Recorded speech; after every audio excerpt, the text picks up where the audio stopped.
berpindah itu adalah kedatangan.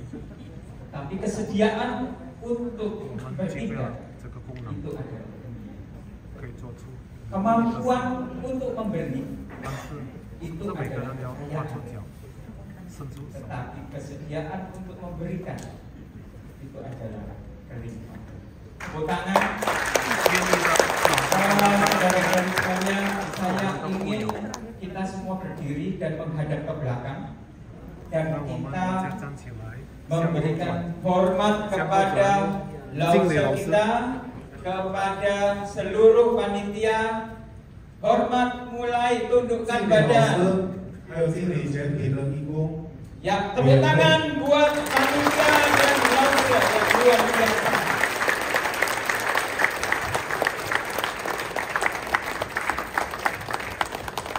Baik, kita akan kembali lagi, silakan duduk. Saudara-saudari yang terkasih, terima kasih banyak. Terutama pertama kali saya bertemu dengan seseorang yang saya sendiri nggak tahu. Tepatnya di Masjid Cengho. Saya lupa ya, nama saya Michael Exeldio atau Michael Tan.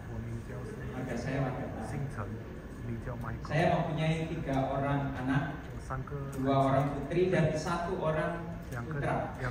Yang anak pertama sudah wisuda kedokteran beberapa bulan yang lalu. Sekarang ada di rumah sakit Ibnu Sina. Yang kedua tahap terakhir dan tahun depan dia juga mau wisuda yang perempuan. Dan yang ketiga juga kedokteran juga. Dan sekarang masih sementara. Saya sebelumnya saya adalah orang yang bekerja di rumah sakit Adusada. Di rumah sakit Adusada saya disekolahkan dari dokter UGD, disekolahkan, kemudian menjadi manajer, kemudian menjadi staf direksi. Saya merasa senang sekali di sana. Tapi satu kali saya ini mendapatkan pasien. Pasien saya itu sangat sakit dan menderita. Kemudian dia datang di meja saya, dia bilang, "Dok, sebenarnya saya ini menderita ini sudah cukup lama loh. Cuman aku ini nggak punya uang. Aku ini mengumpulkan uang sedikit demi sedikit untuk bisa bertemu dokter dan saya akan belikan obatnya." Saya benar-benar terkesan dengan ibu ini. Kemudian pada waktu kita sudah mengobatinya, dia menghitung uang itu, uangnya kecil-kecil 500, uang logam satu-satu di muka saya. Saya berpikir mungkin kalau saya diterima uang itu, aku juga gak bertambah kaya. Tetapi buat ibu ini, mungkin dia pulang, dia gak bisa beli makan buat anaknya. Saudara-saudara yang terkasih, saya berpikir bahwa buat apa saya bekerja di suatu rumah sakit yang besar kalau saya sebagai dokter saya tidak bisa menolong orang-orang yang seperti ini. Dia saya kasih obat, uangnya saya genggam tangannya dan saya bilang, "Ibu, biarlah apa yang dikumpulkan ibu untuk anak-anaknya." Dan kemudian saya tanya, "Ibu ini datang ke sini naik apa?" "Saya jalan kaki." "Hah? Rumahnya di mana jauh?" "Dia jalan kaki karena tidak punya uang buat naik becak atau naik demo." Akhirnya bukan hanya dikembalikan, tapi saya berikan dia pulang untuk naik becak, dia antar dia pulang. Saudara-saudara yang terkasih, kehidupan saya berputar waktu melihat ibu ini. Saya melepaskan jabatan, saya melepaskan semua kemewahan yang saya dapatkan. Orang ini bisa mengubah saya bahwa saya sebenarnya diciptakan menjadi seorang dokter, bukan untuk mencari uang. Sama seperti yang Lause tadi omong, kalau kita menolong orang dan sudah berhasil, itu adalah tahap yang pertama. Tetapi kalau kita menolong orang dan kita melepaskan tanpa memikirkan orang itu mau bayar apa atau orang itu mau bisa berbuat apa kepada kita, maka kita sudah melepaskan kemelekatan kita kepada diri kita. Itulah tahap yang kedua. Saudara-saudara yang terkasih, oleh sebab itu saya 15 tahun saya mengabdi di Yayasan Pondok Kasih. Di yayasan ini setiap hari saya harus menolong orang, persis seperti saya absen di rumah sakit yang besar. Jam 8 saya absen dan saya menolong orang-orang tukang beca, orang-orang yang ada di trotoar waktu itu ya, tahun 1900-an itu. Ada saya menolong orang-orang itu, dan yang saya paling tidak tega itu orang makan dari sampah. Saya kecil sampai besar saya tinggal di Jalan Dauran. Jadi orang-orang itu saya lihat, apalagi yang suka hobi ke mie 3, itu kan orang-orang ambil di sampah, sisanya kita dia makan dia berkurang. Aku nggak tahan seperti itu.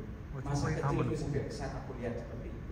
Dan saya berpikir, aku ini sekolah masuk di kedokteran saya gratis. Saya masuk lagi disekolahkan oleh Rumah Sakit Abdul Sadar, saya juga gratis. Saya dikirim ke luar negeri, saya juga gratis. Kenapa saya ini harus membuat orang-orang yang sakit itu harus membayar saya? Tapi tadi kan dibilang bagaimanapun juga kita harus hidup. Saudara-saudari yang terkasih, saya di dalam Yayasan Pondok Kasih sudah 15 tahun mengurus orang-orang yang ada di sampah, orang-orang yang tidur di atas kuburan, orang-orang yang tidak punya tempat di mana dia meletakkan kepalanya. Jadi dia ada tinggal di atas kuburan orang, sikat gigi di sana. Juga saya juga ada di tempat pelacuran, ada di tempat sampah Bapak Ibu, dan mereka hidup di sana. Bapak Ibu yang terkasih, 15 tahun saya ada di Yayasan Pondok Kasih, dan pada waktu itu saya ini bekerja sama dengan Yayasan Cengko, Masjid Cengko di Surabaya, di mana saya dulu pernah melayani di sana. Saya di sana lihat kok ada orang-orang yang dipegangin kepalanya, dipegang punggungnya. Mereka tuh berbuat apa ya? Tapi saya penasaran, saya kan lagi ngomong-ngomong sama ketua Cengko di situ. Tetapi karena saya tidak tahan, saya keluar. Saya bertemu dengan Lause Hadiono. Saya nggak tahu, Pak, itu tuh berbuat apa ya? Kenapa kok bisa bertahan? Ada yang dipegang kepalanya kok lama sekali. Kemudian di sana itu ada suara kayak generator itu ya. Kok bisa mereka tuh konsentrasi? Bapak bilang, apakah kamu kepingin mau seperti dia? Kalau kamu mau kepingin seperti dia, ayo bisa latihan logik. Dan saya bilang, itu ilmu apa di kedokteran, kan tidak ada seperti itu. Udah dok, nanti dokter akan saya kasih kapan kita akan pelatihan. Singkat kata, saya dapat kabar gembira. Dok, tanggal 23 sampai tanggal 27 ada pelatihan dok di Surabaya. Dokter ikut ya? Siap Pak, saya ikut. Saya pikir berapa hari Pak? 5 hari. Saya praktek 5 hari. Itu tutup. Waduh. Saya berpikir begini, nggak apa-apa. Tadi dari Johan, dia mengatakan itu investasi, ya, investasi. Jadi saya tutup 5 hari, kemudian saya mengikuti apa yang dianjurkan oleh Lause Hadiono. Tetapi pada waktu saya diberikan aturan masuk di WA, saya kaget sekali Bapak Ibu, saudara-saudara yang terkasih. Karena apa? Karena larangannya ada 2. Yang satu, tidak boleh minum beralkohol, betul? Dokter pasti tidak minum alkohol. Tapi Bapak Ibu, yang kedua, tahu nggak yang kedua apa coba? Tidak boleh berhubungan badan. Wah, kalau yang ini dokter juga susah ini. Terus saya bilang sama Pak Haryono, Pak, istriku itu ada di Jepang Pak, 1 bulan di Jepang. Artinya saya ini ngempet selama 1 bulan. Bapak tahu tanggal 23 Oktober itu hari apa? 23 Oktober itu adalah hari ulang tahun pernikahan saya yang kedua. 24. Dan pada saat itu istri saya pulang dari Jepang. Kemudian Pak Haryono bilang, jangan terlambat, nanti kamu didis. Waduh, apa ya? Saya minta izin Pak, kali ini saya harus jemput istri saya dan pasti saya akan terlambat. Dan betul, saya terlambat kurang lebih ada 30 menit waktu itu. Dan saya minta maaf dan dapat kartu kuning di muka. Itu tidak seberapa. Tetapi sampai saya mengikuti pelajaran pertama adalah pembukaan cakra 7, kemudian pembukaan cakra 6. Betul? Saya berpikir ini apa, ini kedokteran kok tidak ada model kayak gini ya. Tapi pada waktu kita dibuka cakra, itu kepala saya rasanya hangat sekali. Kemudian di belakang ini rasanya hangat sekali. Pada waktu itu saya dibuka di Lause yang buka cakra di belakang. Kemudian yang luar biasa lagi, pada waktu itu Lause mengajarkan apa yang kamu keluhkan ditulis di situ, supaya apa? Kamu bisa tahu kemajuannya apa ya? Saya tulis insomnia atau tidurnya kemalaman, susah tidur, pokoknya saya baca buku, nonton TV, apa aja pokoknya yang penting ngantuk baru bisa tidur. Wah, saya mau buktikan apakah ilmu ini betul-betul dahsyat atau enggak. Terus saya baca di buku, kemudian saya dengar, lalu saya bilang kalau nggak bisa tidur, ditaruh di belakang telinga, lalu taruh di cakra 7. Terus saya praktek terus, saya berharap saya bisa ada kemajuan.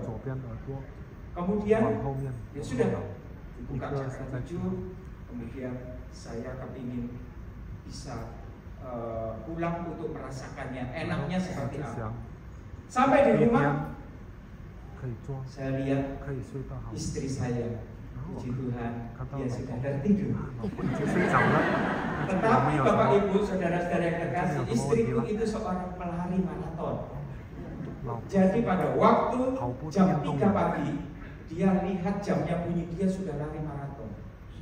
Apa yang saya ingin tes ilmu dari Lause, cakra 7, saya lihat ini kan, ini potongan, ini saya praktekkan istriku. Kalau sampai ini ilmu luar biasa, semoga jam 3 pagi dia tidak bisa bangun. Cakra 7, kemudian yang satu di belakang telinga, lama sekali dia nggak bangun-bangun, dia malah merokok. Benar Bapak Ibu. Yang terjadi, saya kan sudah terapi di sini, terapi pribadi, self healing. Saya sendiri harus bangun jam 6 karena harus kasih makan burung, kasih makan kura-kura, kasih makan yang namanya ikan. Wah, terus pokoknya banyak peliharaan ini. Tahu nggak Bapak Ibu, saya bangunnya kesiangan. Jam 7 dan saya harus kerja ini. Bagaimana ini, masa orang bangun jam 7 kan udah kesiangan. Tetapi yang waktu saya kaget, waktu saya istilahnya mulai itu apa ya? Mulai ini loh. Oh, ini kok tangannya istriku? Berarti dia juga ketiduran. Jadi artinya ilmu luar biasa. Saya berpikir, masuk hari kedua, jujur aja saya punya keluhan yang kedua, saya buka lagi. Lalu saya kan minta ditulis apa keluhannya. Keluhan saya itu di sebelah kiri ini. Ini sering berdenyut dan berdenyutnya cukup lumayan. Dedet gitu. Nah, kemudian saya berpikir gini, masa ya orang-orang yang praktek ini bisa nyembuhkan? Kan pastinya harus Lause yang jago-jago ini gitu yang di belakang. Tapi aku yakin yang di sebelah kananku ini pasti dia bisa, gitu ya. Terus dia tanya, keluarmu apa? Keluar saya ini berdenyut ini. Sekarang ini juga berdenyut-denyut, gitu ya. Terus, oke, ayo kita berdoa. Ayo kita meditasi. Setelah meditasi, belum ada beberapa menit, itu yang namanya kepleknya itu begini. Dan aduh, belum terapi udah jadi udah berapa menit? Sudah, berarti harus buka cakra, betul enggak? Sampai di sana, saya kembali lagi, saya bilang, kamu tadi belum selesai. Jadi, kamu harus teruskan punya saya ini. Terus sama dia, tahunnya itu saya dapat double waktu. Saya nggak tahu, tetapi begitu saya pulang, biasanya waktu saya rebahan begini, terasa gitu terus. Benar-benar kok nggak ada ya. Saya kepingin teman saya menyembuhkan saya itu bisa berdiri. Itu luar biasa. Terima kasih. Terus besoknya kan, saya kan ngomong, kalau kamu sembuh, kamu cari temanmu dan katakan terima kasih. Cari kok nggak ada orang ini. Biasanya di muka kok nggak ada. Begitu ketemu, aku sembuh loh. Jangan dia sendiri nggak yakin kalau dia bisa. Dan ini adalah pasien yang menyembuhkan dokter ya Pak Luman. Biasanya dokter yang melakukan pasien. Ini pasien yang menyembuhkan dokter dan saya bilang terima kasih ya, terima kasih. Masa sembuh? Nggak pura-pura. Terima kasih. Nah, setelah itu kita masuk di dalam sesi penguatan. Sesi penguatan itu saya kebetulan kena giliran Lause yang kemarin sama Stanley, yang menggali itu yang mau ke kamar mandi itu. Waktu Lause itu masuk penguatan, dia pegang tangannya itu. Itu betul-betul yang tadi ada kesaksian katanya panas sekali, itu benar panas sekali. Saya sampai menghindar begini, tapi yang namanya penguatan ya sudah, saya tahan aja. Ya panas sekali dan yang dibuka ini adalah untuk pencernaan. Wah ini kali ini benar-benar karena penguatan mungkin ya, mungkin powernya dipenuhi mungkin. Terus ya sudah, akhirnya saya mau duduk. Saya ingat habis dia buka cakra harus minum. Saya minum air hangat. Saya sakit melilit-lilit. Waduh ini Lause ini terlalu banyak ngasih ilmu saya ini kayaknya. Melilit-lilit dan ini saya langsung lari-lari ke belakang. Dan mohon maaf ini saya ceritakan apa adanya, itu artinya detoksifikasi. Saya jarang sekali kalau buang air besar itu di tempat-tempat yang seperti ini. Biasanya saya 4 sampai pulang ke rumah baru saya buang air besar. Tapi kali ini sama Lause yang sakti itu, karena panasnya itu dibuka cakra saya, penguatan cakra saya pencernaan. Saya waktu buang air besar di belakang Bapak Ibu, saudara-saudara, mohon maaf ya, saya cerita apa adanya. Saya keluar tuh kayak cacing yang panjang. Tak pikir-pikir aku diapain sama si Lause ini. Terus aku lihat berita ini, waduh, aku mau mengeluh, aku dokter, terus ya sudah, akhirnya itu hari yang kemarin, begitu saya pulang, sudah selesai pulang, ternyata ada efek yang kedua. Efek yang kedua adalah lapar pusing kemana-mana. Cari di mana tempat jalannya. Ternyata di situ ada tahu campur di Buka Cibinong. Saya datang ke sana, saya ketemu dengan ketua kelenteng Jember atau mana itu. Apa? Irian. Oh Irian. Di kelenteng itu Irian ada kelenteng juga. Irian. Dan ternyata dia juga punya efek lapar. Berarti saya berpikir, oh berarti kita detox sama-sama, mungkin dia beol tapi nggak ngomong sama kita. Kita sama-sama detox dan sama-sama lapar. Dan bukan cuma dia, teman-temannya juga banyak juga. Oh kan cepet-cepetnya iya. Dan yang terakhir, hari terakhir, saya mendapatkan Lause yang agak muda. Lause wanita membuka cakra di sana. Mohon maaf, waktu Lause ini mau menguatkan cakra saya, ini saya cerita apa adanya. Itu betul-betul di tangannya seperti kayak stroke. Jadi ini aku pikir kayak gini loh rasanya orang disuntik itu kayak setiap hari yang menyuntik orang. Tapi aku tidak pernah disuntik dengan cara elektrik seperti ini. Lama lagi nggak dilepas-lepas. Yang dikasih kekuatan ini, tapi yang kesetrum itu ini lama sekali loh. Bilang dulu, ini diisi ilmu apa lagi ini? Bapak Ibu sekalian, jujur saya mengucapkan terima kasih. Terima kasih seluruhnya. Saya merasa bahwa mulai hari pertama saya cepat sekali untuk mempraktekkan. Pertama untuk istri saya dan betul-betul terjadi. Hari kedua saya mempraktekkan kepada siapa? Anakku yang laki-laki. Dia kalau kena AC dia sering buntu, sehingga dia selalu bilang tolong ditetesin aku obat tetes hidung supaya hidungnya plong. Waktu itu saya bilang, namanya Marcelino, papi mau praktek ya. Dia buka di THT, yaitu di cakra 765. Kalau nggak bisa nanti aku nggak lulus. 5, kemudian saya pegang di hidungnya. Ya, papi ini mau bikin apa? Ambil napas, buang. Ambil napas, buang. Papi ini apa? Sudah, diam aja. Ambil napas, buang, konsentrasi aja. Minta sembuh ya. Papi mau praktek. Ini lama sekali. Dia tertidur. Dia peloknya biasanya kan bunyi. Ini nggak ada. Sungguh loh, tapi lama ya.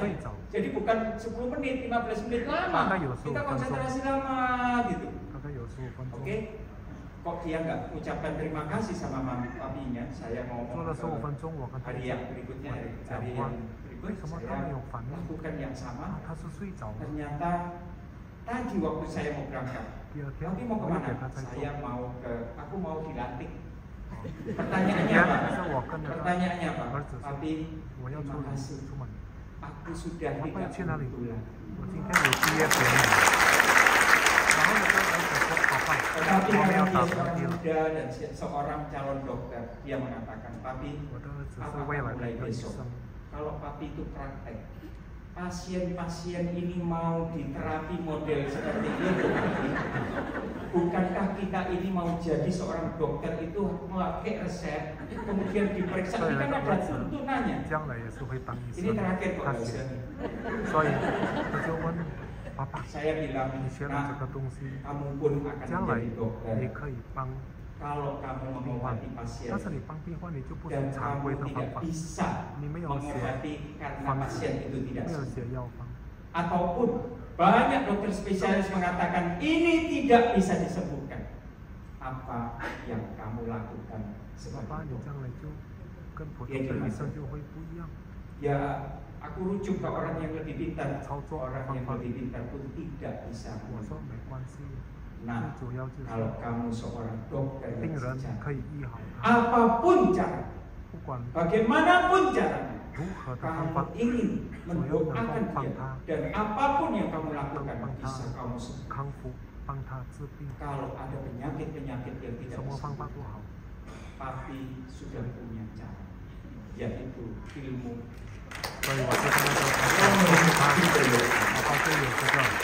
Sebagai akhir kata, orang yang mempunyai kemampuan, orang yang mempunyai keinginan untuk berbuat mulia, itu adalah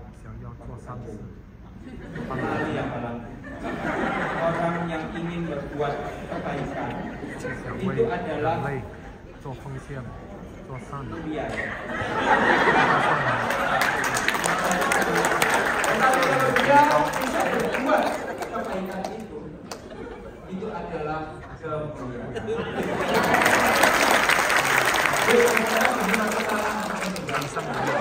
Dan yang terakhir, ulurkanlah kedua tanganmu, maka semua orang akan bisa tertolong apapun keluhannya. Terima kasih, selamat malam, kita sukses selalu. Kita bertemu lagi pada waktu ngecap 30 cap. Kita akan sampai